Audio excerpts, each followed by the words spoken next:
আল্লাহ বিনিময় দেওয়ার ক্ষেত্রে, সওয়াব দেওয়ার ক্ষেত্রে দুনিয়াতে যারা সবরকারী হবে, যারা ধৈর্যশীল হবে, যারা সহিষ্ণু হবে, যারা নিজেকে নিয়ন্ত্রণ করতে পারবে, এই সবরকারীদেরকে আল্লাহ তাআলা হিসেব ছাড়া দিবেন, তাদেরকে সওয়াব দিবেন হিসেব ছাড়া।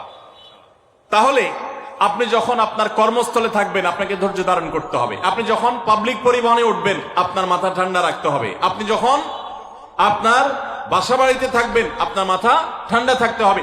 মাথা গরম হয়ে যায় যাদের, হট মেজাজ যারা, কথায় কথায় মাথা গরম হয়ে যায়, ধৈর্যহীন হয়ে যায়, যেখানে সেখানে গন্ডগোল বাধায় দেয়, মারামারি বাধায় দেয়, ধৈর্য সহ্য বলতে কিছু নাই, এই লোকগুলো কিন্তু এই সৌভাগ্যবান মানুষদের কাতারে সামিল হতে পারবে না। ঠিক একইভাবে দাম্পত্য জীবনে সুখী হতে হলে সবর এবং শকর, এই দুইটা মূল মন্ত্রের কোনো বিকল্প পথ খোলা নেই। সেটা স্বামীর জন্য প্রযোজ্য, স্ত্রীর জন্য প্রযোজ্য।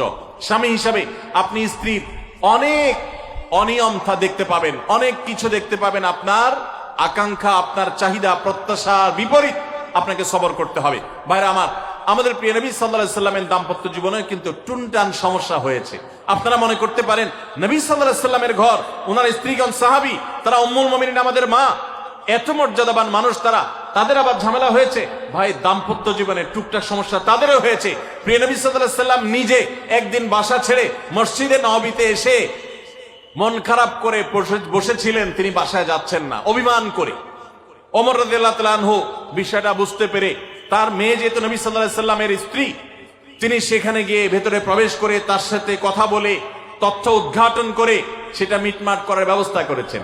স্বয়ং নবী করিম সাল্লাল্লাহু আলাইহি সাল্লামের জামাতা, ইসলামের চতুর্থ খলিফা আলী রাদিয়াল্লাহু তাআলা আনহু, তার মতে এত মর্যাদাবান মানুষ, তার ঘরে স্ত্রী হিসাবে আছেন কে?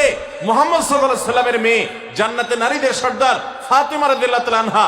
এত বড় মানুষ তারা, স্বামী স্ত্রী দুইজন, দুই দিককার নেতৃত্বে, একজন যুবকদের নেতৃত্ব দিবে, আরেকজন জান্নাতি যুবতীদের, নারীদের নেতৃত্ব দিবে। এত বড় মর্যাদাবান মানুষ, তাদেরও দাম্পত্য জীবনে কিন্তু টুনটান হয়েছে। একবার আলী রাদিয়াল্লাহু তাআলা আনহু এসে মসজিদে টানটান হয়ে শুয়েছিলেন মাটিতে, মনটা খারাপ, ঘরে একটু হালকা ঝামেলা হয়েছে, তো এই জন্য মসজিদে নববীতে এসে মাটিতে শুয়ে আছেন। নবী করিম সাল্লাল্লাহু আলাইহি ওয়াসাল্লাম দেখে